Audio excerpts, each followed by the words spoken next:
Hey there, guys. This is the Guys Talking About Stuff with Alex And Kevin. Yo, there we go. It's the two of us. Just the two of Just the two of us. us. So Indiana Jones. Indiana Jones. I mean, I grew up with this series. I mean, yeah, so did I. I mean, I've seen these movies a ton. I mean, what can we say about it that hasn't been said? So let's just repeat those. No. I say this last time I watched it was a different viewing for me. Actually, Yeah. Because I just recently watched them this weekend, so. I think they're on like a plane where they're so good you can be any age and they're still enjoyable. Yeah, because like when I was really young, I used to just pop them on and it just happened. They were much scarier when I was younger and had the second one for sure. Oh, for sure. Yeah. Kalima, Mhm. Kalima, you know. Yeah, now watching it, I'm like, it's totally different because before it was just an adventure. Now it's more of like a whole fucking story. And then the second one is like they were trying to make it a comedy for some reason. And then the third one, they went back and they had Sean Connery doing the comedy, and it was hilarious. Oh yeah. I'm in a horror group, and on Fridays they do Free for All Fridays. And the last one, somebody put a poll up, and they go, "What's the worst of the Indiana Jones franchise?" And somebody put Temple of Doom and Crystal Skull. I used to think Temple of Doom, but no Really? longer. No longer. Wow. Because Crystal Skull came out. Okay, yeah. I was Because if you had to pick one, come on. Oh, out of the original trilogy, Yeah. But 140 people voted on the poll. 4 of them said Temple of Doom. 136 said Crystal Skull, which, I mean, I didn't even think it was worthy of a question. But, 4 people, they were like, Crystal Skull's misunderstood. It's better than people say it is. And I'm actually going to go out and say I agree with that statement. Oh, yeah. I don't think it's a horrible movie. Like, I don't think it's bad at all. Well, I mean, There's all some right, I can't things say that it's are- bad. There's bad aspects, but, like, it's still a good movie. It's a fun thing. Yeah, time. like, I mean, Now, it's, Shia LaBeouf swinging with monkeys, don't know that was necessary, and I don't know that you would survive a nuke in a fridge, but people did bring up, the people who were defenders of that movie did bring up to go, Indy in the third one drank from not the Goblet of Fire, why? yeah, Damn you, I Harry just Potter. watched that this morning, the Holy Grail. Holy Grail, But yes. that doesn't grant you immunity. That's only if you keep drinking from it. Okay, then these people are wrong, and I gotta... You're wrong. Yeah, and Crystal Skull. that was why he had to take the cup with him, and the guardian that was taking care of the cup. He said that you can't take the cup past the seal. That's the curse, or the not the curse. That's the burden of immunity or immortality. Is you have to stay in that. You have to stay in that cave. Oh. Yeah. You want to live forever? Live in misery. Mhm. I'm going to say no. Yeah, be the guardian of this thing. Yeah. He's like, you look like a weird knight. He's like, what? I'm not a knight. Yeah, I think, Let's jump into the end of the last one, though. yeah, let's jump to Raiders, man. Yeah, Raiders let's of the start Lost right at the Ark. beginning. I mean, that opening scene, man, it's still effective as hell. Said it before, and I'll say it again. Who would have thought the guy that screws Indiana Jones over at the beginning would be Dr. Octopus in Spider-Man 2? Yeah. Like, you're sitting there watching, like, if you go back and watch it, Yeah. you're sitting there and you're like, is that Dr. Octopus? Yeah. It looks a little different. Yeah, You I know, thought about, when I watched it, I was like, hey, look, it's Doc Ock. And it's like, wait a minute. You know, yeah. See, I'm like, I watched that, like, growing up. I saw that before Spider-Man. Yeah, before Spider-Man. And I still never noticed that. Like, I Yeah. didn't watch Spider-Man and be like, hey, it's the guy that dies at the beginning of Raiders. Like, Yeah. Yep. Well, I mean, to give us some credit, there were 24 years between the two movies, so I'm sure there was a little bit of time to... See, one of the things about that scene when after he swings across and stuff and gets across to the thing, like a big thing that everyone does is like they drop their hat and then he has to go and grab the hat and pull it through the door before it closes. He does that in the second movie. He doesn't do that in the first movie. What? In the first movie, he does it with his whip. He grabs his whip. Yeah. Yeah. But everybody, like, does the hat thing. It's always the hat thing. It's always the hat, because people remember the hat thing. But the hat hat's thing, from the set. Yeah. It was the less memorable of a scene to me because I think it was because that chick. I didn't like the chick as much When in the second movie? one. In the She was doing that the whole time. Have you ever heard the story about how she got the job? Well, we can go into that when we get there. I did hear that. Yeah. So And it makes Raiders. sense. So Raiders of the Lost Ark. I mean, I will say this: this one doesn't get to a frightening for a small child until much later in the movie. This movie is responsible. The end, Yeah, this movie is responsible for the PG-13 rating. I'm trying to think of what movies. It was this, Poltergeist. Mine says PG. No. Mine says PG. Oh, the second one says PG. The third one says PG-13 now. Oh, you know what it is?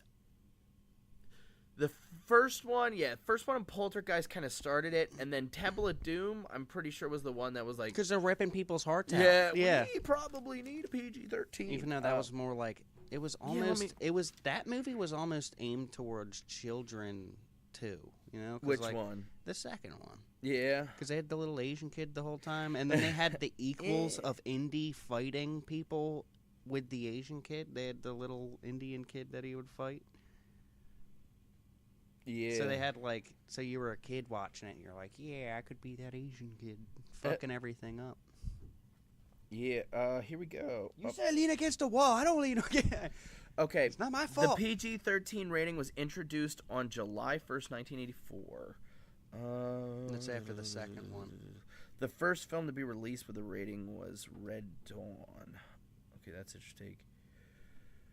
That would have been a good rated R movie, though. I'm trying to find... Yeah, okay, here it is, right here. Steven Spielberg, director of Temple of Doom and executive producer of Gremlins, suggested a new intermediate rating between PG and R. PG-13 rating was introduced. Okay, so, yeah, that's right, because people had complained about the violence, gore, and stuff in Temple of Doom and Gremlins.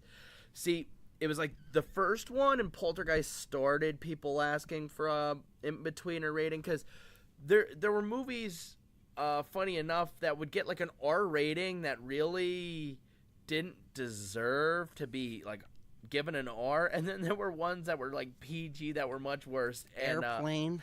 Airplane. Yeah. I think there was a movie called Conquest, and it got a PG-13 rating.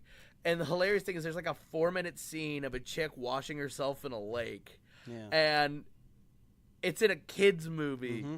And because the rest of the movie is like totally kids friendly, they're like, oh, PG. But there's just like a 4-minute scene of this chick washing her boobs and shit. And it's just like, Well, they're like, kids need boobs, too. Kids need to see boobs. Boobs are great. So, it's fun for the whole family.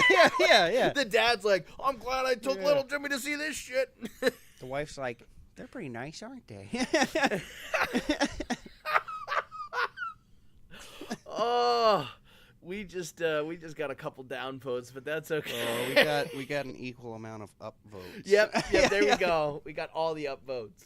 So yeah, Temple of Doom was kind of like a big responsibility for PG-13. So like this whole series is responsible, and then the third one finally got the PG-13 rating. So Yeah.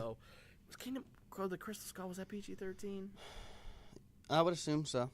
See, I used to remember the ratings when I was younger, because when I was younger, I was like, oh, I can't watch that one. You know, I'm not old enough. And then now I'm like, I watched I'm too old.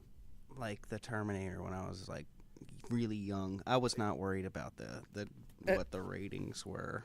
Well, mine was more of like my parents were like, you can't watch these, and it's like, oh, okay. And then I'd pull a movie out, and if it was over, and then whatever, you know. And then my parent would be like, you can't play Grand Theft Auto, and I went and got it anyway.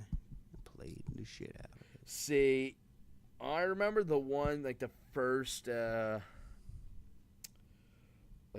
M game I got was the first Halo game, Halo Combat Evolved, and that's a hardcore one. Oh right there. yeah, like you play it now and you'd be like, oh, that game would be T if it was released nowadays. But like back then, like you're smacking aliens in the face, blood's coming out, you were shooting stuff. That was up. back in the days where it was like controversy and shit. Like, Yeah. is it making our kids violent? Kingdom of the Crystal Skull does have a PG-13 rating, and one thing I will state, Kingdom of the Crystal Skull, everybody thinks it's like, oh, it's so terrible, so terrible. I mean, it had a 65 Metascore, an 81 on Rotten Tomatoes, and its IMDb score is 6.2 out of 10. Those aren't terrible, but when you compare them to, let's look here, Raiders has an 8.5 on IMDb, Temple of Doom has a 7.6, and Last Crusade has an 8.2.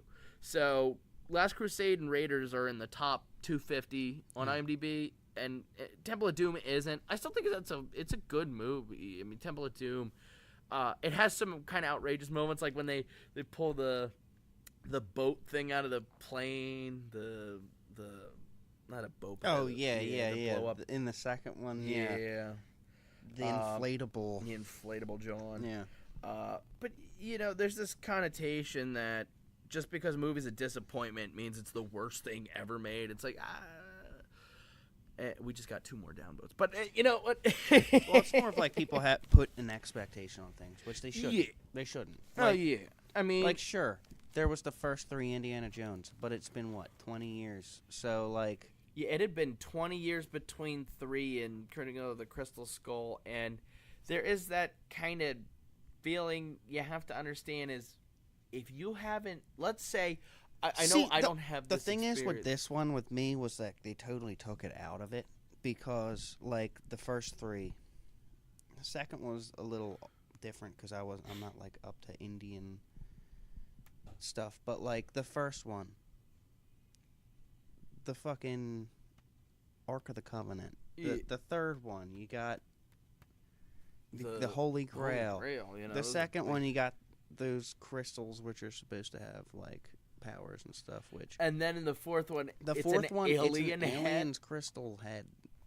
Like, So they kind of took like blew it out of the see, it water wasn't with that it. bad until like the twist happens at like toward the end. But even then, I wouldn't even say it's really bad. I just think some It's people not really a overreact. twist though. It's an Indiana Jones movie because like Yeah. the shit's real. Like that's kind of like how Indiana Jones is supposed to be. Like Yeah. everyone's like, oh, it's well, the just other- mumbo jumbo, and then Well, and then the other thing is, I mean, it is kind of, you know, the series 1 is inspired by like the serials, like from way back when Steven Spielberg and George Lucas were going to the movie theater. Which, if we didn't mention it, Steven Spielberg and George Lucas are the guys behind this franchise. yeah. So you have George Lucas, the man behind Star Wars, and Steven Spielberg, who's one of the best directors ever. Who, I mean, I could spend a day listing everything he did.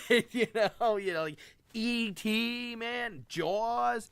Well, I mean, like he did the like my version was full screen. Yeah. Usually full screen ruins it for me. Steven Spielberg did it in a way where it was full screen. I wasn't bothered 90% of the time. The only time I noticed was like the third movie. The second movie. There was some text that popped up and it looked a little weird. Yeah. And that's it. That's the only time I was like, Well, you that's know, annoying. and it's funny. I have the widescreen version, so it's just we have the same box set, but Mhm. yours is full screen, mine's widescreen, and I do remember back in the day when we had like the big old box TVs. You know, you wanted to put full screen. Yeah, that's on, like you that's know? how I was because I was younger too. So I was like, had no idea. Oh of yeah. that. I was And like, why would you not want it the full screen? I thought the bars were stupid. I was like, why would you put the bars on there? There's the rest of the screen there. And then, I mean, as I gotten older, I'm like, there's certain movies that need to be in widescreen. Like, I'll tell you this one, Star Star Wars. Wars 3. Watch it in fucking widescreen because Jesus Christ, the which close-ups one? on their Return of the Jedi? Or are we talking? Star Wars Revenge of the Sith. 3, episode 3. So you're talking okay. See, that's my thing. When people talk Star Wars, it's like we talking like when I OG, or talk we talking- Star Wars, I don't say Star Wars 3 is in the third one made. okay. I'll say Star Wars 6. okay. See, I'm one of those people who I'm like, there's Star Wars, Empire Strikes Back, and Return of the Jedi, And then there's the other ones. Yeah. And I don't hate the other one. I don't exactly have kind feelings toward some of them, but this is a franchise where I'll be honest, I'm less offended by Kingdom of the Crystal Skull than like The Last Jedi, in terms of things, because Kingdom of the Crystal Skull, while it's hokey and over the top and a lot more so than the originals, it's a lot closer to the prequels where if you're offended, it's more of a disappointment, whereas Last Jedi was a straight up like, oh, these things that you know and love and remember it being a certain way, let's change it because we feel like changing things. It's like, why would Luke be an old asshole? He was always about like doing the right thing for the Force. Why would you change that? It's not like in Crystal Skull, Indy's just a fucking douche to everybody, and then he's like, you know what? I don't like collecting things anymore. He's a biker then? He's like, hey, what's up? It'd be like if the movie was about him realizing that going after all that stuff and collecting things was a waste of time, and that instead he should have gone fishing and just enjoyed himself or something. It'd been like, sure got a corporate what job. The hell? Mm-hmm. That would have been something that had pissed me off a lot more than just, oh, it's a little hokey. Okay. I mean, I've watched all kinds of movies in my life. Hokey is not even necessarily a bad thing. Yeah. Sometimes hokey works. Yeah. And Kingdom of the Crystal Skull is a fun watch. I know my brother likes it, and it feels like it fits with the franchise. I remember being disappointed, but I don't remember being like, oh, that's the worst thing I ever seen.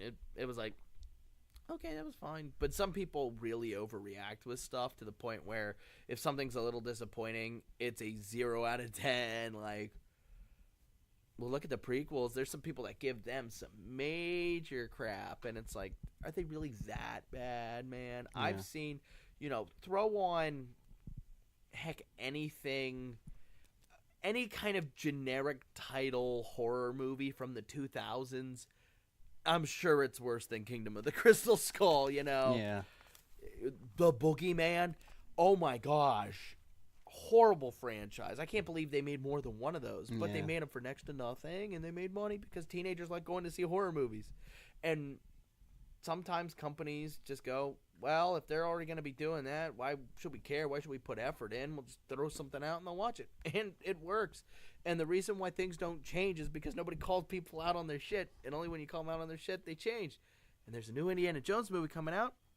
And I'm hoping, Spielberg and Lucas have listened to some of the criticisms of Crystal Skull and go, okay, let's not do that. Just cut it back a little bit, yeah. I mean, I'm sure they'll cut Shia LaBeouf out because what's he been in the last, 10 years? Yeah.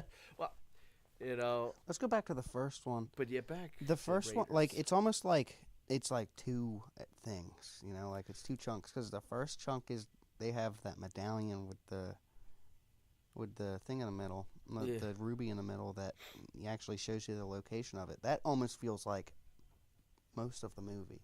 Yeah. But that's only like half of the movie. The second half of the movie is them.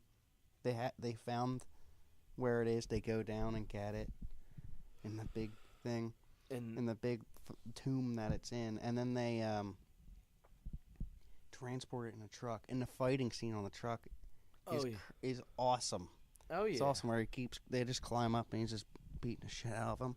Oh yeah. One thing that I noticed, like with DVD players, sometimes some of them cut on certain parts of the movie. Mm-hmm. That movie used to cut right before the guy would fall underneath the truck and get ran over. Like the best part.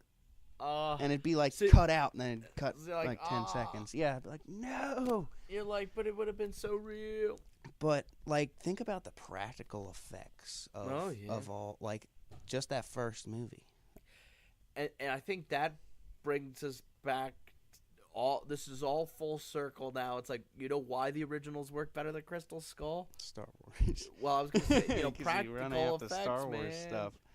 And what happened is George Lucas got all consumed with the CGI buzz in the late 90s when everybody was like, well, CGI is the future. And George Lucas was like, CGI is the future. And to some degree, I have to admit, CGI is a great tool that can do some great things and can do certain stuff and touch things up and all that kind of thing. but there's certain things it can't do, and it's over relied on in Hollywood and on these big time budget movies, and honestly, it ruins stuff. You don't need Shia LaBeouf swinging with all these monkeys. If it, sometimes maybe the scene doesn't work and you cut it. And what happened is they got in this thing where I wrote it, it's got to be in the movie because I thought the scene would be cool, and then you see the end product and it's like, well, it wasn't as good as I wanted it to be. Then cut it from the movie. I feel like things should be, like, instead of 100% CGI like they're doing nowadays, like 80% CGI. Just to, like, use the CGI to enhance what's already there. Yeah. Yeah, well, and I always tell people, I mean, the original Blade Runner still holds up, especially better than the prequels, and it was made way before then. And it's because they use models, lighting, camera angles, all sorts of stuff. Well, you have to think about it a lot more. Yeah. Because, like, if you, like, nowadays you do the CGI, you're just like, I'll just edit it in later. Fuck it, we'll do it in post. It's that attitude where, if we don't get it right on our shot, we'll fix it later. Yeah, back then you had to get it perfect. You had to get it right. And if you didn't, you'd have a bad movie, but that's just kind of the way it was. And that's the way quality went. Yeah. But, it's just really one of those things that I really appreciate when films will focus on, like, practical effects and stuff, because practical effects, especially in horror movies, it's essential. Yeah. If it doesn't look right, if it's CGI, nobody's scared of a CGI thing. I've never been intimidated by CGI because it looks fake. And when it looks fake, it's not that intimidating. Meanwhile, John Carpenter's the thing when people's heads just split open and they have teeth and then they grab you and pull you and bite in and all that stuff.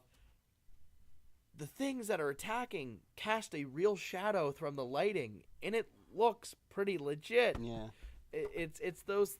The little touches, and going back to Raiders of the Lost Ark, the guy falling in the truck and everything, that scene still works because it's actually a guy. Nowadays, they would show you the CGI body getting hit by the truck, and you'd be like, oh, that's silly.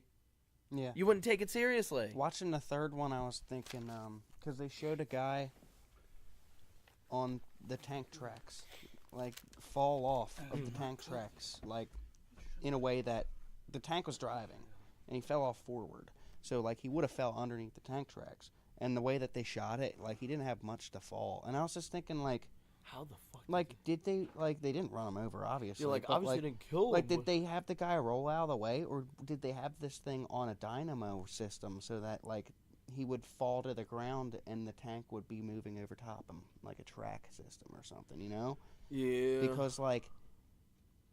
That'd be an interesting thing to work out. The running everything. But that was also, like, a take back to the first movie, which it had a few of those. Yeah, and that's where, like, camera angles can do so much magic that you don't need CGI, man. Use what you got. Yeah. And, I mean, one example I use is in the movie Clockwork Orange, the one scene where Alex falls out the window. It's a camera coming down. You see that angle and all that kind of stuff.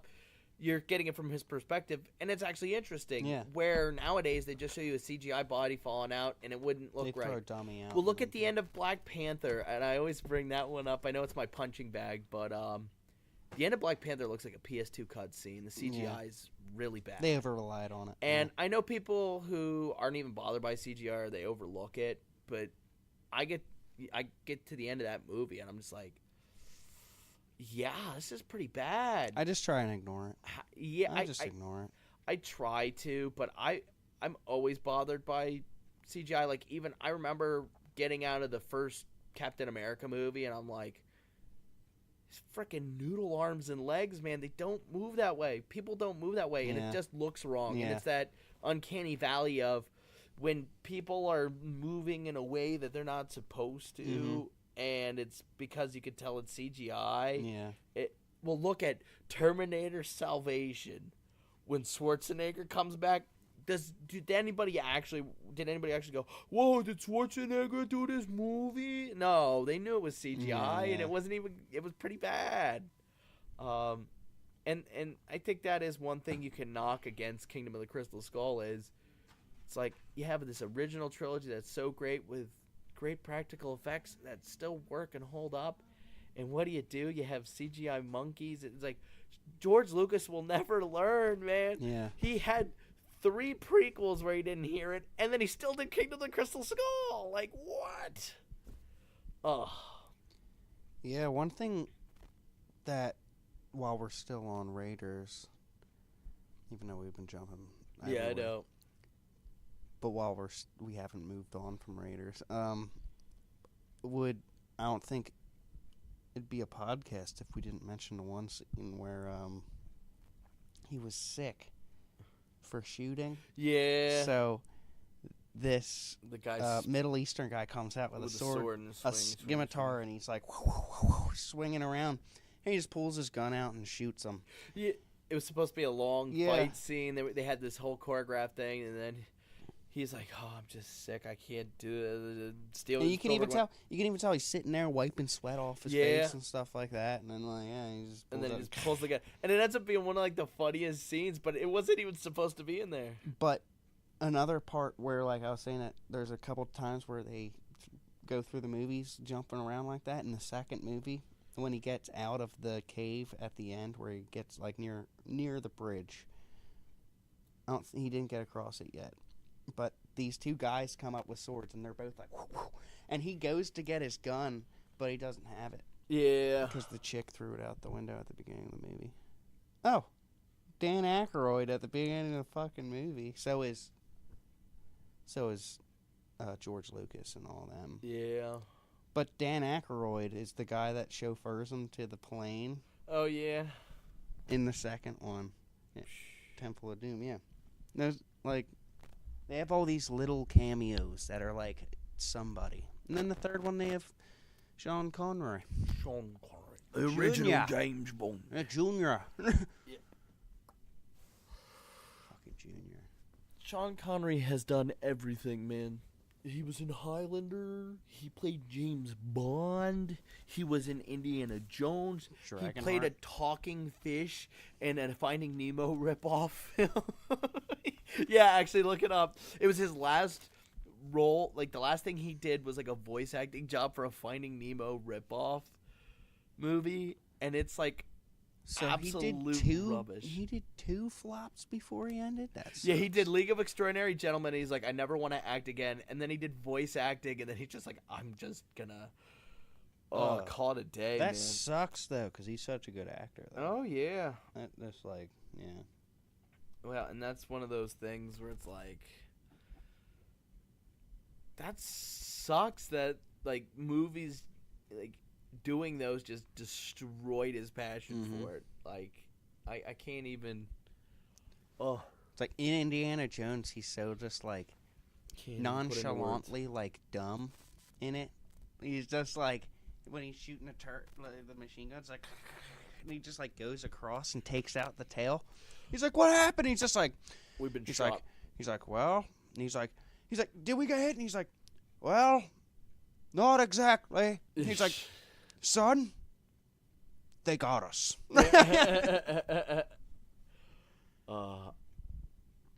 I think, you know what? I actually remember now hearing something that George Lucas, when he was making Jar Jar for Episode 1, he was inspired by Sean Connery's character from Last Crusade. He's like, I wanted to kind of bring that humorous aspect of Last Crusade into the Star Wars. Yeah, but he did it he did it so like smoothly. That's the thing. Like, Sean Connery can just pull it off like that. Well, and that's the thing. Instead of having Sean Connery, you had a CGI dinosaur thing. Who gives a shit about Jar Jar Binks? Meanwhile, Sean Connery's on the screen. You're like, oh, yeah. Sean Connery. And Sean Connery's going to do a great job delivering it. And he wasn't. And here's where they always, I'm going to take it back to Tropic Thunder. Never go full retard. or in the politically correct world, Kevin, right? Never be... fully mentally I always call mental... I always call people... Because it was mentally challenged for a while, and then they changed it again, and it's like, I can't keep up with all these things. You can't... Well, what I call people mental deficients. That's what I call them. Because you can't call them retards. So I say, you fucking mental deficient. Oh. which almost sounds like. Well, it's and more also you're insult. not calling it to people who actually have issues. Well, You're like the thing, like. There's just a bad stigma about a word, and it's just a word. Yeah, That's the well, thing. and- It's not going to change the mentality of it. Yeah, and I obviously think you don't go attack anybody who has like any kind of problem Oh yeah, or anything. like these people are just dumb. Like they're just being like they mess You're up talking at about work. messing with like your buddy who's being a jackass. You're like, oh, you know. Or like I tell them to do something at work and they do it wrong, even though they did it like 50 times, and I'm just like, you mental deficient. Like, yeah, I'm not going up to like schools and special stuff and needs being like, kid. hey, I Well, I heard you think guys heard me. Well, and I think like if I was gonna refer to something, I would probably say special needs is probably what I would say. Yeah, that's what you're supposed to say. yeah. Okay, so that is officially what Special it is. needs, yeah. Okay. Because yeah, Which, they've changed it a lot, and I Dude, understand like, why think- changing it. Because special needs sounds a lot better than I get it. I a get harsh it. sounding I get word. it. But you call them retards, they're included with everybody else. Everybody's a retard. You're a retard. That guy's a retard. He's a retard. That guy's retarded. but Bob he's from accounting's actually that guy's actually retarded. That's like how it was. Like at least they were included with everybody else. Now they're segregated. They're special needs. We've delved in this to is a whole this is new too section. political. Indiana Indiana Jones. Jones- Let's talk about that. Indiana Jones that would Chinese tackle- kid in the beginning. Mr. Jones. Mr. Jones. Short round. I did. Yeah. Uh, You tell me to do that. I didn't do it. It was your fault. and I know I've heard some people go, "Oh, Temple of Doom's racist," and that was the point. A couple of people who voted saying Temple of Doom was the worst Indiana Jones movie, they had said because that one's really racist because of the kid. They did it in India, and the kid is fucking Asian. He said he got him from Hong Kong because his Yeah. parents died there. I know So, some like, people get offended. It's not just- some white kid with a hat being like, "Oh, Mr. Jones." It isn't the It's not- Charlie Chan it's movies not from way back Family in the Guy day. doing Well, it, you know, like Christopher Lee played there. There was an Chinese original guy. Charlie Chan series, but then they kind of brought it back in the '60s. I'm pretty sure '60s or '70s, and Christopher Lee played Charlie Chan. Well, here's the problem: while his last name might be Lee, he ain't Bruce Lee's brother. You know? Yeah. So he was playing a Chinese guy, although he's a white guy, and he was doing what was called like the quote deepest unquote. voice Chinese guy. He was doing what was called, quote unquote, this is me quoting and not my own words, yellow face. And I could see some people maybe being mad about that. But, if it's. I don't think Short Round's even like a stereotypical. I don't think like there's like a stereotype behind him. He's just a kid, and if you're saying he's from Hong Kong, he's gonna have a bit of an accent. He's not Exactly. gonna speak perfect English. Yeah. And I don't think that's not racist. If they made a character of a different race a complete moron and everything he did was wrong, then yes, I could see somebody saying something like that would be Or racist. if it's like stereotypical shit that's not. Or like yeah. he was spending the whole movie doing math problems, Yeah, getting ready yeah. for school because he's got to get an A on the big test. Yeah, that might be a little racist. Or it's like, the Asians fucking it up all the time. Yeah, you yeah. know, like, yeah. It's like, yeah, we have some problem, but I think we've officially moved to Temple of Doom at this point. Yeah, I yeah. mean, I mean, there's a with million Raiders. things The to- ending's really There's a crazy. million It's things to crazy. say about. And there each of are them. some memes from Raiders. The one with the guy turning old, and everybody's like, "Oh, waiting for the yeah. next Tool album." Yeah, like, yeah, You yeah. know, like, I mean, we could. stuff like that. Yeah, I've seen that. Yeah. I mean, like, we could go in depth further, but that would take too much time. Yeah, Temple of Doom. I don't really have many problems with that. I think it's a fun time. I really like how it even delved a little bit more into like the horror fantasy Yeah. kind of thing, and that's one of the things Spielberg does so good is he doesn't make a movie that's a specific genre. He tries to do a lot of different things. See, and this blend one's things. this one's a little different because he doesn't go on a journey. He just gets thrown into it. Throw into it, yeah. Like his plane goes down. The fucking pilots jump out of the plane. Yeah. and he's forced into it. But Yeah. And, that is a big difference from the other two Yeah. where he's going on these quests. This is like accidental, and that is kind of interesting. There's the food scene, which is always amusing. Yeah, the monkey eat brains. There's yeah. You know? Yeah. There's I mean, Kalima. You're pulling that guy's heart out. I remember being a kid. I was like, "What the?" That one. It got to me. And I'm always like, "What is this American guy doing in India?" Like, Kalima. No, it's an Indian it's guy? a cool adventure kind of thing, and he goes on and he saves the day and everything. Oh, yeah. And He saves all those children and shit like that. I just feel like they tried to bring a kid aspect in there, try and get the younger audience. And then they pull freaking hearts out of people. And then there was that almost sex scene thing where they're like, oh yeah, I'm a scientist, so I study. Oh yeah, what do you study?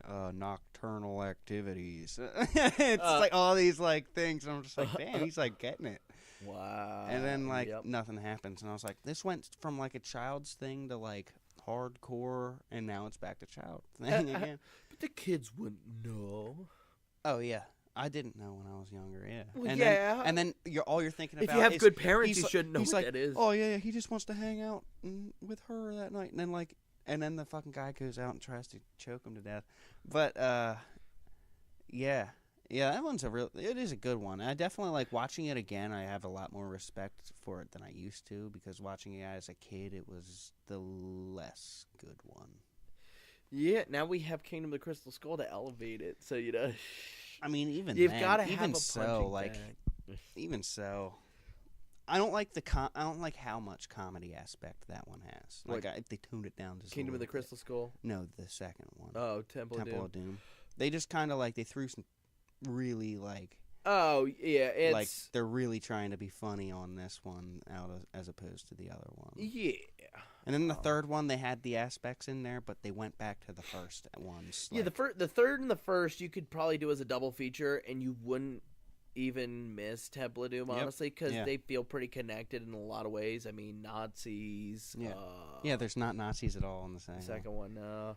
And that's why that was I think something that I was going to mention. Well, when I was younger, here's the thing. People forget this, but Temple of Doom actually takes place before Raiders of the Lost Ark. Yeah, it's technically a prequel. Yeah, if you pay attention to the dates, Temple of Doom actually takes place before Raiders of the Lost Ark. It was a prequel, and then he goes from that into Raiders, and then Raiders to Last Crusade. So technically, Temple of Doom's the first one. So when I was younger, I would watch, because my brother was like, we're going to watch them in the order that they take place. So we would watch Temple of Doom, Raiders, Last Crusade. That's weird. But it ended up that. working out, because you'd watch it and, you had the more humorous kind of starting all the scary fantasy elements and all that. And then you would get into Raiders and then Last Crusade, which really feel like they fit together. And I actually think I remember having that be like a better viewing experience, because rather than the quote-unquote dip. And you could continue it, because in Temple of Doom, the whole time he's like, I need to get back. I'm a professor. I need to get back to my university. Yeah. And if you do watch the next one, it goes. Yeah. Well, no, because then he goes to like Peru. He wouldn't go to Peru from India. Definitely go back to home and chill for a little bit before doing that. But one thing I was going to mention with the Nazis, he's always killing all the Nazis and stuff, and he's always laughing the whole time. He's like laughing. He pushes the guy out the window, and then the truck they were in the first movie. They were driving the truck, and he's fighting the driver, right? And he's sitting right next to him, fighting him. And they're turning into this scaffolding, and they're both like, "Oh shit!" And they both grab the wheel, stop fighting for a second, and try and like straighten the car back out. They hit all the scaffolding, and this guy falls onto the front of the car, and he's like looking in there, and then he falls off. And Harrison Ford's sitting there fucking laughing, and he looks at the Nazi guy, and the Nazi guy's laughing. And then he just punches him in the face and pushes him out the door.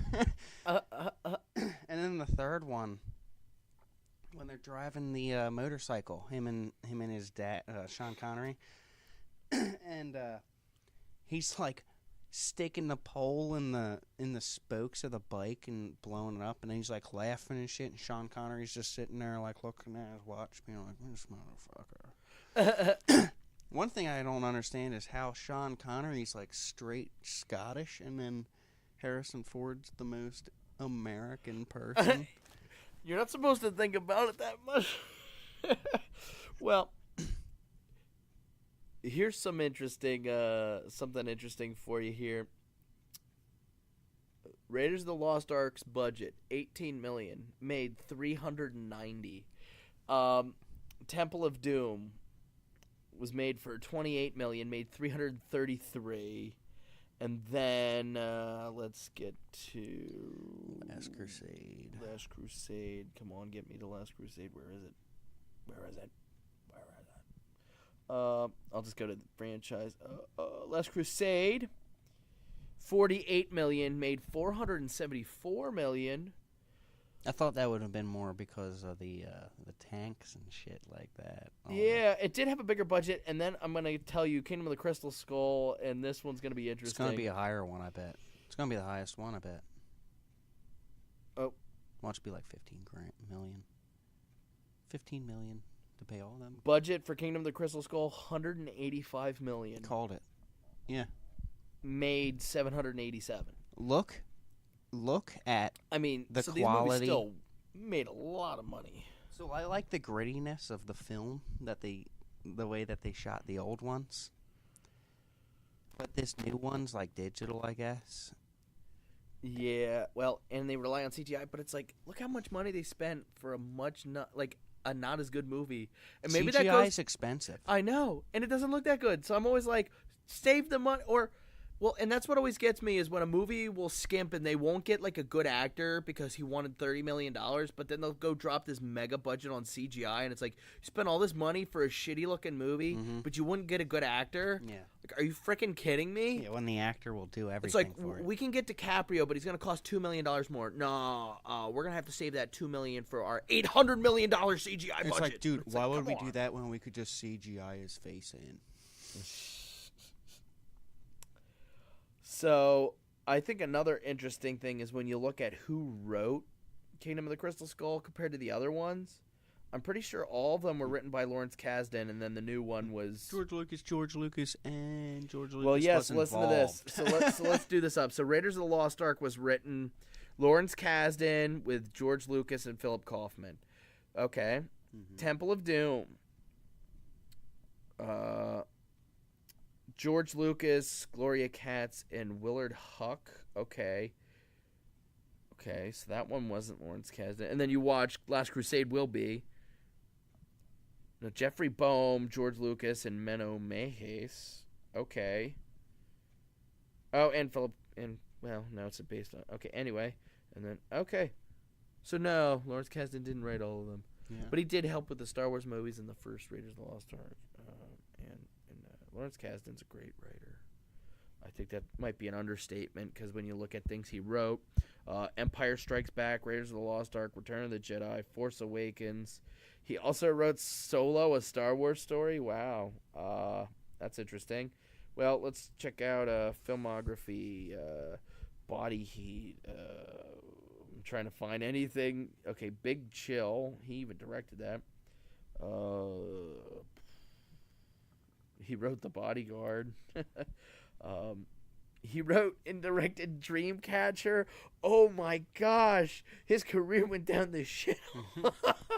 Oh, okay. Dreamcatcher is one of those movies that if you have a spot in your heart for absolute guilty pleasure stuff, it's got to be at the top of your list because it is so freaking bad.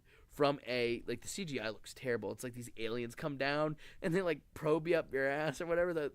They come, instead of coming out your chest like a chest burster from Alien, they come out your ass. And then like they kill them like beer and stuff and like all kinds of crazy stuff. I just remember that movie being absolutely insane.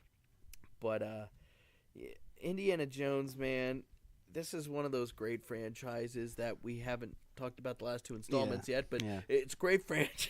Well, the Bond chicks, they dropped, I think. I mean, the second one was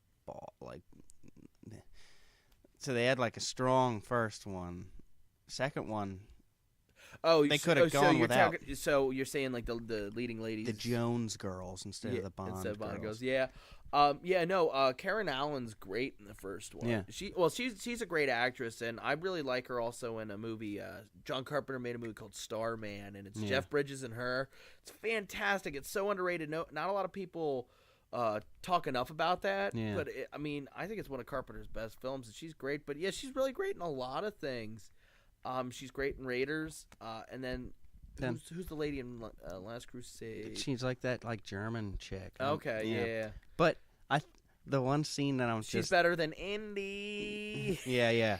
Is that what she was saying? Well, the fucking Steven Spielberg ended up. Well, Steven Spielberg married her. Is that what she was saying? Well, to him? Indy. Well, a lot of people say that she got the That's job how, because yeah. she was with Spielberg, and well, he's gonna cast his girl, you know. The third one, when he goes and saves his dad, and they walk out the room after Indy just mows down all these Nazis, and this Nazi has the chick with a gun up to her, and she's like, oh yeah, Indy, please, and then Sean Connery's over there in the background, like with a smile on his face, and he's like, don't, she's a Nazi, and she's just like, what? And he's like, don't, she's a Nazi, she'll trick you. And then she's like, she's gonna kill me. And he's like, do it. And then he's like, how do you know? And he's like, she talks in her sleep. And he's just like, what? And he sits there and he's just like, come on, don't do it. It's just fucking hilarious. And then he does it anyway. Yeah. Yeah, Last Crusade is an interesting film. I just always remember, I was like, love Raiders, love Last Crusade, Temple of Doom's fun. That was always the way I thought about him. Yeah. And I kind of still think I feel that way. I mean, I definitely like the second one. I would definitely clump it in there. I wouldn't say it's fun. It's definitely a good one. Oh, it's good. There's definitely mildly aspects about it that like what I've said it before about these George Lucas movies. He's good at instantaneous humor, like the little stuff where he's like laughing about the Nazis and stuff, like getting killed and stuff, or like the people falling and shit like that. But like if he tries to be funny the whole time, he doesn't pull it off that well. And that movie was kind of that. Like the Temple of Doom, he tried to like he had to have a little humor in every scene, and he didn't pull it off as well as he wanted to. But that's what the other writers are for, right? Well, George's big problem as he got older is he stopped listening to people. You know, he would. Hey, he pulled that one off better than the Jar Jar situation. Yeah. Jar Jar's like, dude, we need that guy. we need him. Oh yeah, If you ever have free time, watch the documentary for episode 1, the making of. There's literally a scene where George is sitting there by the storyboard of everything, and he's looking at it, and in his head he knows it doesn't work. And then he goes, Jar Jar's the key to all this. And he literally says that, taps the card with Jar Jar on it and everything. And the other people in the room just kind of like nod. Because you know why the prequels were quote-unquote bad? Or objectively, they weren't as good as the originals? Because on the originals, people gave input. And when George would say something silly, they would just call him out on it. A big thing that happened with the original Star Wars film, George Lucas gave lines to Alec Guinness and Harrison Ford, and they said, we're not saying those, and they changed lines. Yeah. They worked with it, and they kind of formed the character themselves, and they were able to get away with it because George Lucas is like, I've made 2 movies, and first of all, Alec Guinness is frickin' Sir Alec Guinness. Yeah. He's like, he'd been around the block in terms of acting. Yeah. He could tell George nah. And even Harrison Ford, who wasn't really that experienced and really hadn't done too much, was still like, I'm not doing this to George. And they kind of talked it out, and they figured it out, and they got a better way of doing it. Yeah. The prequels, nobody was willing to call him out. And also in the originals, I also forgot 3 guys who really helped George find what the original Star Wars trilogy were 3 of his best friends. Brian De Palma, Francis Ford Coppola, and Steven Spielberg. Yeah. Which, you listen to that list, it's like, okay, those are some good friends to have. Yeah. You know, you have, I Brian De Palma was kind of responsible for the Kroll thing because the movie just jumped right in, and he's like, "What the hell's going on?" So what did George Lucas do? He added a title crawl. So, everybody added a little bit of input, and I'm sure with Indiana Jones, Steven Spielberg had a lot of input. And I think that could have been everything. something with the newer one too, with the Crystal Skull one. It could have been like George Lucas had more of the creative. George Lucas was like, "This is what we're gonna be doing." Like divine right creative input, like. And I think George Lucas still proves that, like, he still has that great stuff in him. Because I will say this: there are some great moments in the prequels, and there's some great moments in Crystal Skull. I mean, as much as I hate the refrigerator scene, it is a cool scene, and it's a very intense. And he's trying to run. He's trying to get into the.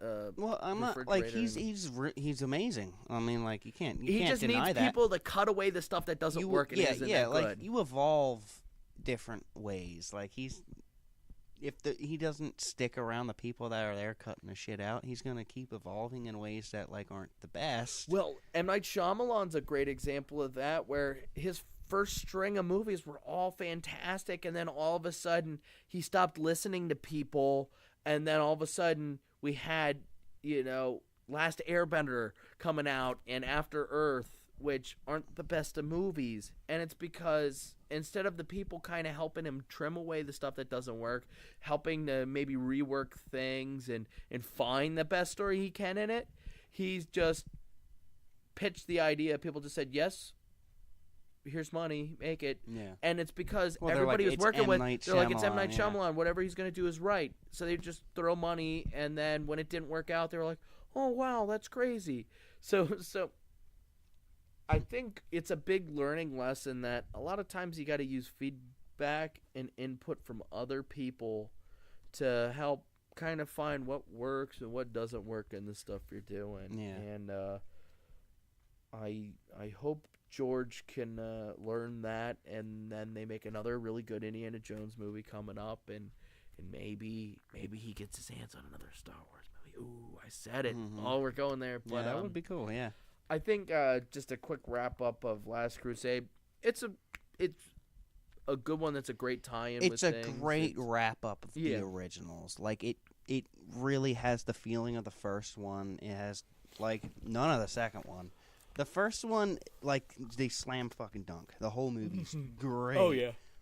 The third one, it's 99.9% of the way there. It's not Yeah. the slam dunk it was, but it's still fucking just as good. Yeah. Like, you can say it's just as good, but it's not the slam dunk it was as the Raiders of the Lost Ark. Because Raiders of the Lost Ark is... That's crazy. It's like one that, of the best movies ever. Yeah, I mean, like, it's the way it's shot and everything. Oh, it's yeah. just, it's just great. It's just great. And And they have Gimli. I mean, come on. we have Gimli. Yeah. I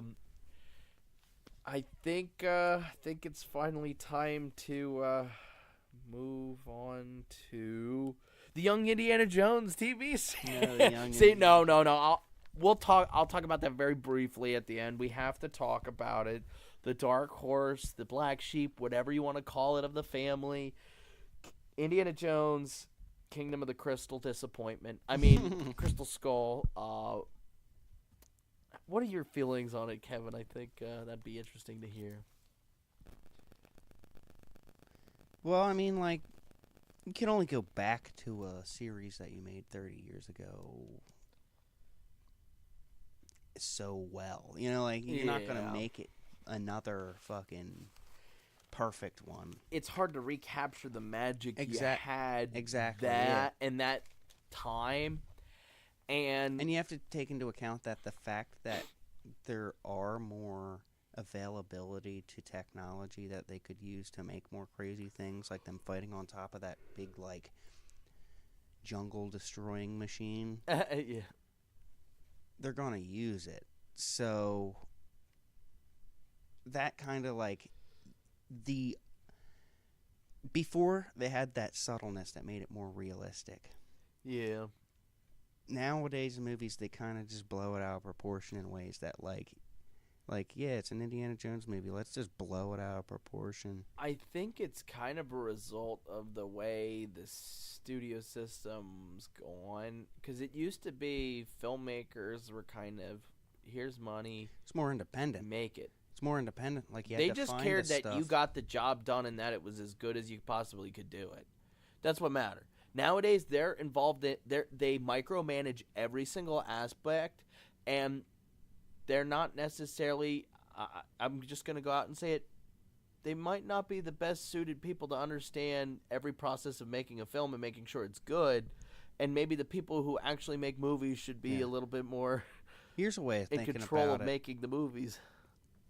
Like, before, when they had to use practical effects and stuff, they had to find a way to make the movie the way that they could make it. So they were limited by realistic limitations that they did. So they were making a movie. It's an Indiana Jones movie based in the 1930s.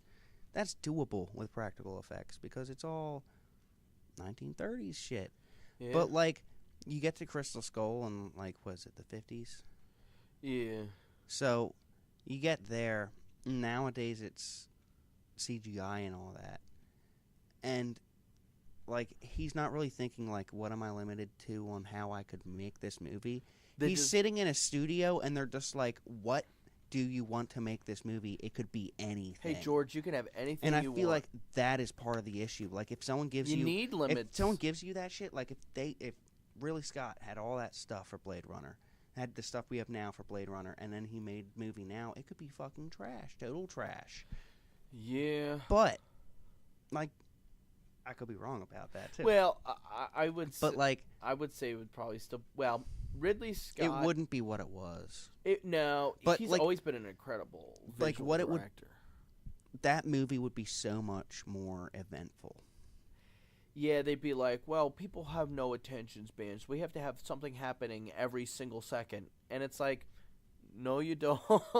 Like, movies that move too quick feel like there's nothing happening. Yeah, everybody seems to not have enough time for everything. So, like, movies can be 2 hours, and it's just fast-paced, and people have time for it. But if there's a movie that's 2 hours, but it's slow, like fucking a Blade Runner type movie, they don't have time for it. It's the same amount of time. Yeah, it's. I think sometimes. Well, and I think the other thing is, I could see how, I know for a fact, like, if I'm really run down and really tired, and it's late, there's a decent chance I'm gonna fall asleep during the movie. Mhm. Not because the movie's bad, Yeah. but because I'm tired as shit and it's late. And I think what happens is sometimes people might put on a movie that's not sensory overload, that it's not going to be stimulating to the point where you can't fall asleep. Yeah. Like a movie like Avengers, where it's just a sensory overload for 2 hours, you could never fall asleep during it because it's a sensory overload. Yeah. Your senses won't allow you to. Meanwhile, Blade Runner, you're much more likely to. But I would say, without a doubt, Blade Runner's far and away a better movie than Avengers, because Avengers has really not a lot of weight to it. The scenes, I mean, when you see a big CGI thing, it's, I'm sorry, but there's just, it takes a certain weight, realism, and other things out of the film that wouldn't be there if you just didn't have it there. You're making a video game out of a movie. Yeah. And I'm not even trying to sound like, oh, CGI isn't 100% bad, but it's not 100% good. And Like I think I that's the said- thing George Lucas needed to realize. Like I said, I think it should only be there to, just... Well, I think, yeah, you make Add models, clean up the lines around the models, Like- and they look... Exactly. Make If it you look have, like, incredible. a zombie face or something, make the zombie face 90% practical, and then add in blood and brains Yeah, you can have like some popping blood out, dripping or some some brain stuff hit or sticking out or something well, like that. You know, you could probably do that practically though. could. I've seen some people do that would some actually amazing probably stuff. be better practical than. I mean, honestly, But watch, you could brighten things go up. watch George Romero's Day of the Dead. The practical effects of that are insanely good. Yeah, There's some stuff in there where they're like ripping people apart, and you're like, "Holy crap, how'd they do this?" But when I was younger, that movie freaked me the fuck out because it was so well done. Yeah. But it also has like a really creepy tone. A lot of people at the time didn't get that movie, the Day of the Dead, which is the third in the franchise. They were like, oh, because, I mean, it was definitely the most disturbing, and it's still a movie that still messes me up. Yeah, In a disturbing tone and like how weird and crazy and messed up it can be. You just can never do that with CGI, and I think an easier example is watch the first season of The Walking Dead and then watch the rest of them.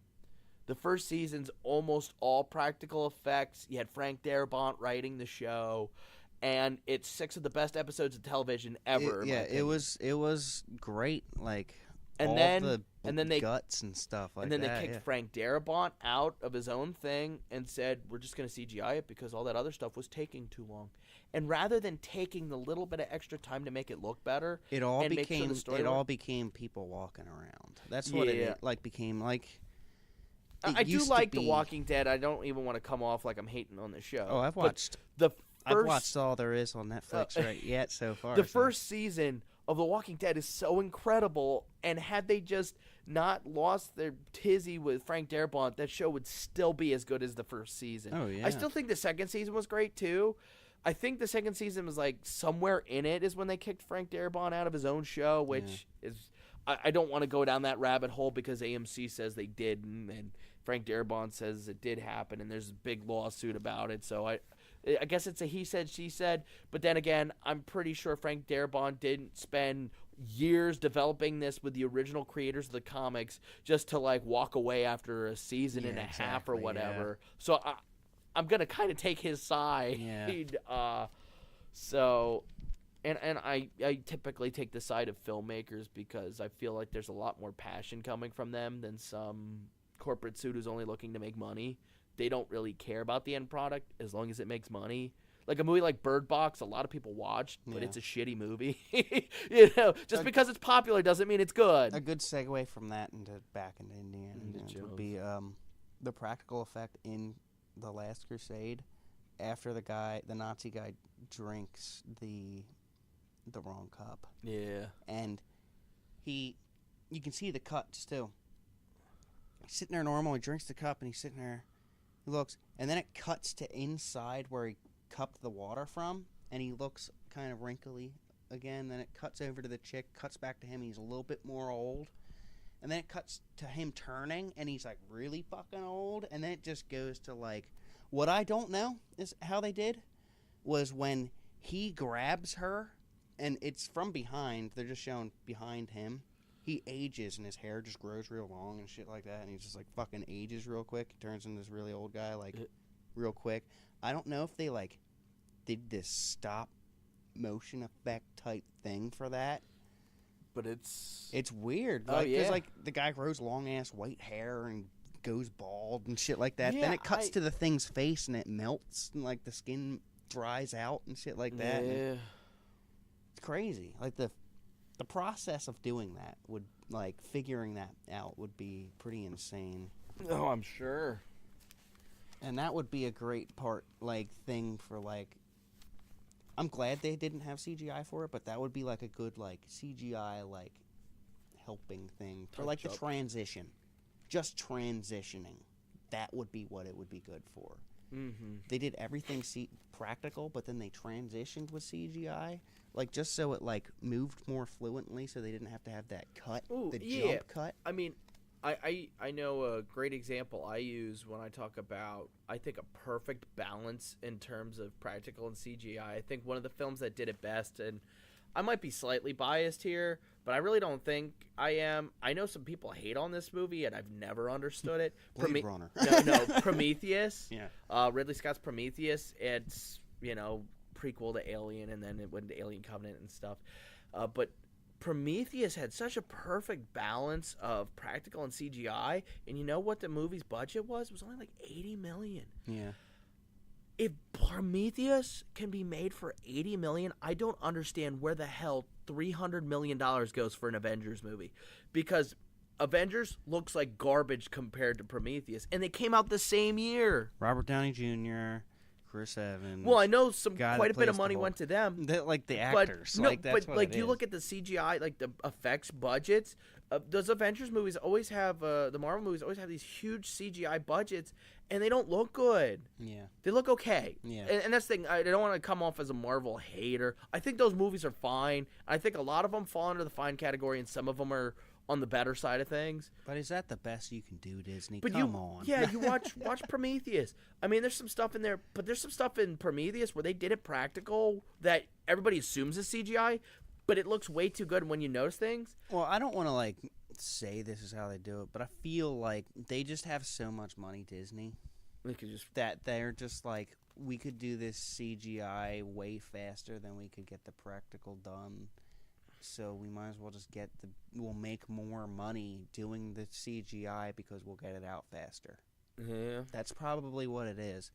You know how much? Well, what's you know interesting what- though how is it big isn't the always wa- done faster you know how though. big the warehouse would have been if they did that all fucking practical? Well, I'm also saying. I mean, typically, that would have been awesome. I think there should be a thing in your head when you're writing a script to go, there's no way we can film this. And there's sometimes where it's like, is there any other way to do this? And sometimes, nope, can't sacrifice my vision at all.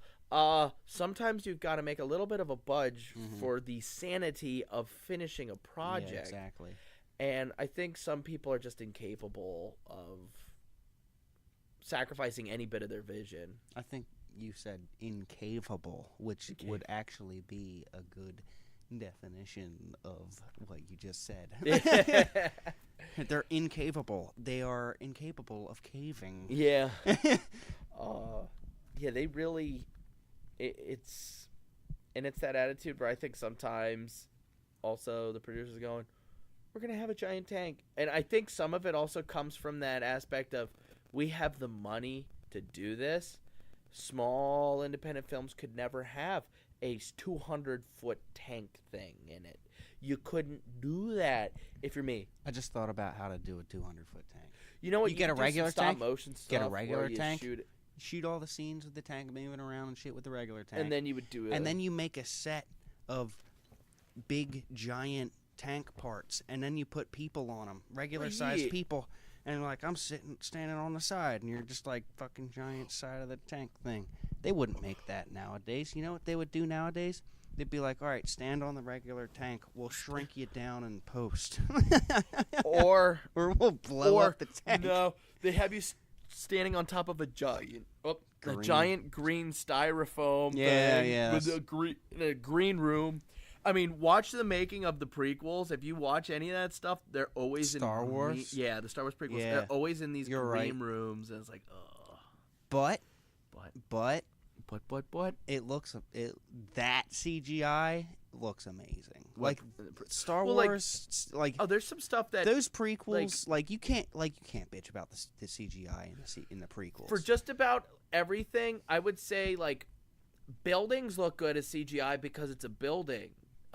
Ships look pretty good as CGI because it's a ship. the holograms. Holograms. People do not look good CGI, and I don't know that Marvel will ever learn that because they keep having this problem of making noodly armed looking people. George Lucas noticed that. I know he did because he still uses did in the prequels. He used all the aliens and shit. They were all practical. He didn't CGI them, and he could have. The only think there problem might I have- do have is there was some of the time where it's like you could have had. I think he had a better balance in the first movie. In Phantom Menace, he has a pretty good balance of CGI and practical, I feel like. In the second one, it kind of goes out the window because there's times where they're like, It's a lot more clone troopers, CGI. rather than just film a whole bunch of people multiple times, which he actually did do that in the third one, the Wookiees. The reason why the Wookiees look really good in the third movie is because they're all practical. He had different, and they just shot it multiple times. I even saw the making of that one scene where all the Wookiees stand up and go, oh. It's not like Lord of the Rings where they fucking just actually had that many people. No, it was, if I remember correctly, it was one guy, and they filmed the same thing like 100 and some times. He dressed up as different ones and I did kind it. of find that one hard to believe. What like No, Peter, I watched the thing of them doing that, yeah. was it Peter Mayhew? Am I wrong about that? I'm not does 100% Chewbacca. sure. I just remember being younger, me and my brother, we watched all the stuff about the prequels and everything. We had the DVDs and everything. I We'd get them up. I didn't know that. Yeah, and there was a lot of stuff they did try to do practically. The but thing then, is with that is though, like the Wookiees are like, they're Wookiees. Clone troopers, they're like, I wish they'd have been more. they're practical. manufactured. I and stuff, do. and they're like army. So like, that would be kind of how you do it. They're supposed to be Nazis, dude. I know, but They're supposed to be. they could have had. There is some of that stuff where they're like CGI clones and stuff, and it's like You're right. you They could have literally. had. I've well, even and that's watched. one thing I will say about the new ones. I think the new Star Wars has done a better balance with balancing. I watched practical and, the making of the second one. mm-hmm. That scene that you're talking about specifically, and they had one battalion, one block, one square of people, and then they literally CGI'd the rest. 10, 15 more blocks. Yeah, I just think maybe if rather than CGI them, you just film it multiple times and layer them. Use miniatures. Or miniature. Miniatures would work. I don't care. They were moving. They were walking, so know. that'd be kind of the difficult one. But Yeah, there's. you know what they could have done? It's a hard. They could have done question. one block normal, and miniatures for the rest, and it still would have been better probably than CGIing them in. Yeah. Well, that's why I do say Phantom Menace had a better balance of things. Now, it's because they had some limitations, and by 2002, they were like, free reign, man. We figured it out. Just CGI the shit out of the scene. And I think George Lucas was too far deep into it that he wasn't willing to take a step back and going, does this look as good as my old movies? Yeah, you couldn't just scrap it halfway through. Yeah. To segue back. Segue back. I would say Give thank it God that he didn't have. You know what? He didn't. You know, he did a really good job with these Indiana Joneses. I would say partially because he didn't go back. Star Wars he went back, added stuff, which helped it, but it also crippled it a little bit. Man. But these Indiana Jones, he made them, left them. Didn't touch them. Well, you know what happened? He probably wanted to, and Steven's like, nope. Steven Spielberg was like, hey, George, Steven's just I'm like, not going to let you he's do like, that. dude, they're perfect the way they are. Don't fucking can't let add you do little that, George." droids walking around. You know what he would do? He'd add in little fucking animals walking around in the background. He or would, something. like, Temple of Doom would be so ruined because, you know, he would add, like, all kinds of, like, monkeys swinging and One thing shots. that I was that I thought was funny was and it was funny because I'm the one that did it, because I was watching Raiders, and they have the box sitting there, and like there's all these rats running around the box, and they just show this rat like go look at the box, and it just fucking starts like twitching and shit. And I'm just like, man, how'd they get the rat to do that? It's like, they feed it rat poison and just watch, like, there it is. Like, there's the... There it is. There it is, everybody. Well, speaking of just real quick, I watched Cannibal Holocaust with somebody one time, and they're like, how'd they do those effects? And I was like, no, they really killed that turtle. And they're like, oh, that's fun. And I'm like, yeah, no, those aren't practical effects. They're really murdering those things. Oh. Well, that being a tribe, I'm sure they used everything. Yeah, it's still kind of fucked So, like, up. it's but fucked, but, like, it's... the movie's very effective, though. Like, if we're talking about a movie that'll, like, drive you into, like, believing the terror that, like, leads afterward when they supposedly kill the crew, you believe the violence on the crew because of the actual violence you've seen before, and the effects feel so much more real because of it. And that's one of those things where I do suggest that movie, but, like, I have to, like, I always bring up the, I you suggest have to that know movie, what's but about. not to PETA. Yeah, if you know that's gonna bother you, don't watch that movie. Yeah, I mean, like, everyone knows what they like and what they don't like, and they fucking watch movies anyway, and they bitch about it. Well, you know, that's actually an interesting thing. I'm not sure people always do know what they like and don't like. You don't really know until you've seen something. I think we all kind of try to figure that kind of stuff out, and I think it does change over time and stuff. That's true. But I mean, like, if they go You into know if that's it, going to bother you they or go not. into it and they're like, this might be a problem for me, and then they watch it, and then they go on the internet and they're like, this is horrible. They should take it down. Yeah. No one should have made this. Someone should go to jail for this. And it's just like, you shouldn't have went and watched the fucking thing. Yeah, and that's a thing where, yeah, Indiana Jones. Indiana Jones. Segue. So Kingdom of the Crystal Skull. Well, even touching on that, Kevin, it's just one of those things where sometimes people have expectations and just expect every movie to fit their mold, and when it doesn't, they get mad. But it's like, maybe you should be more open to other things. But So, I don't know. I'm just guessing here that we don't have much to say about Kingdom of the Crystal Skull. I don't have But a lot of nice. here's what I'm going to say to everyone listening. So here's my challenge to everybody, all right? Go in, watch Kingdom of the Crystal Skull, and watch it like you've never seen fucking Indiana Jones before. It'll be a great fucking movie. It'll be good. Yeah. It might not be great. It'll be a good fucking movie. It'll be fun. It'll be an adventure. And you'll be like, man, this guy Indy's pretty fucking cool. He's kind of old to do this, but he's getting a little old to be doing this, but still. I mean, you have to think about it non-biasedly. Like, sure, it is kind of fucking connected to the other ones because it has the chick from the first one and all that. Mm-hmm. And that's the whole thing. You wouldn't understand if you didn't see that. But stop comparing everything. Stop. Yeah. Like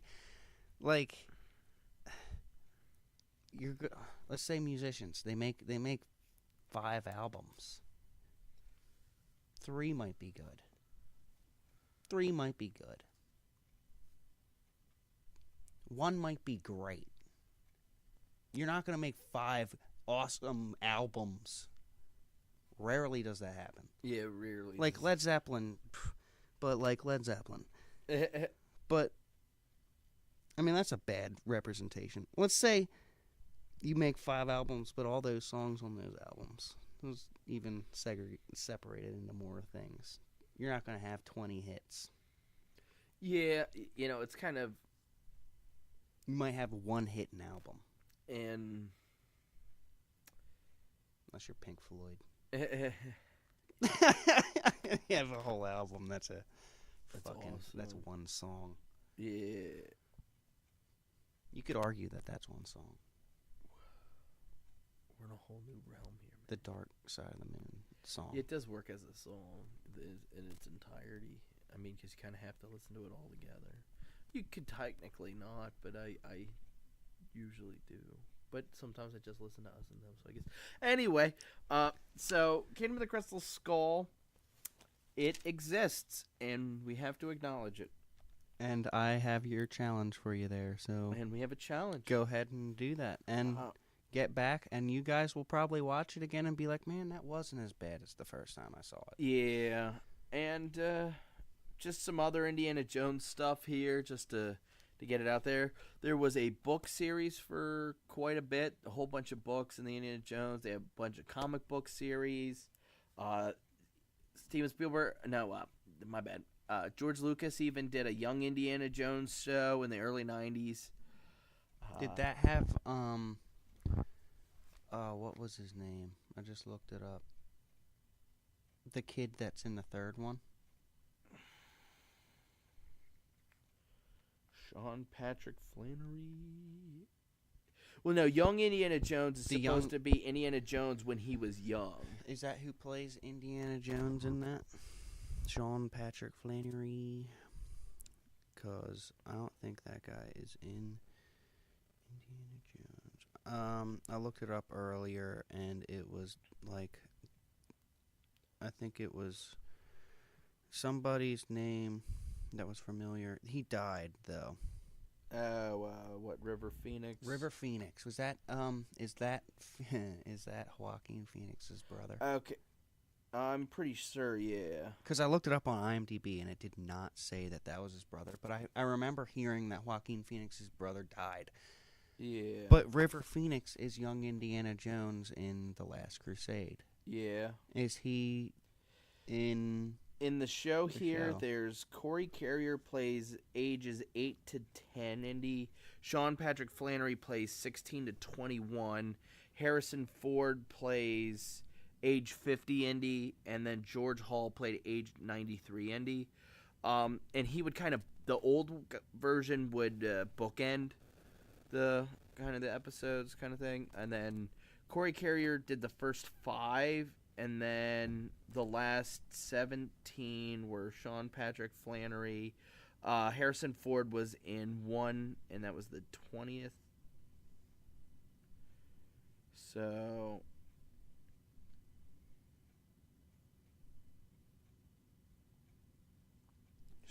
yeah. or That's, yeah. So that's pretty interesting. that was a show. My brother watched through all that, and he likes it, and that's a way you could get more Indiana Jones. Get a Jones, and then how could we do this without talking about John Williams' great scores? I mean, Everything he does is awesome. Yeah. You can definitely hear the Star Wars in it. You can hear the Star Wars in the Yeah. It just takes a different turn there and different edges. Oh yeah, but it's one of those things where John Williams brings that John Williams charm. Oh yeah. So Definitely. good. And I even got the Raiders soundtrack the other day, so I did have to mention that. And then Indiana Jones, you have Steven Spielberg and George Lucas coming together. I mean, how crazy is that? Yeah. Yeah, I mean that's a really rare fucking thing that 3 really big names get together like that. Mm-hmm. I mean, they made each other basically, but I mean, you could argue that Steven Spielberg was kind of he was by himself. He could have made it. He could have made it by himself. Yeah, it's interesting. From what I gathered, it's kind of it was George's thing with Steven, but it was more George's thing. But Steven's like, oh, I want to direct these. That's kind of what I gather. And that's the way it should have been. I mean, the fucking... Well, what does George It's Lucas shot do perfectly. best? He creates a universe and atmosphere better than just about anybody. And what does And Steven Spielberg do best? Direct the shit out of it. Exactly. So, I think that pretty much wraps up. Yeah, that's a good... That's a good... Good. That's All right, guys. Well, hope you enjoyed some Indiana Jones. Yeah. And, we'll get back to you next back week. to you next week. Don't forget to subscribe and give us a like here and suggest our podcast out there. Don't forget to let people know about the guys who talk about stuff. them stuffs, And All right. If you have any suggestions on stuff that you would want us to talk about, put it in the comments below. Yeah. See you next week, everyone. See you next time.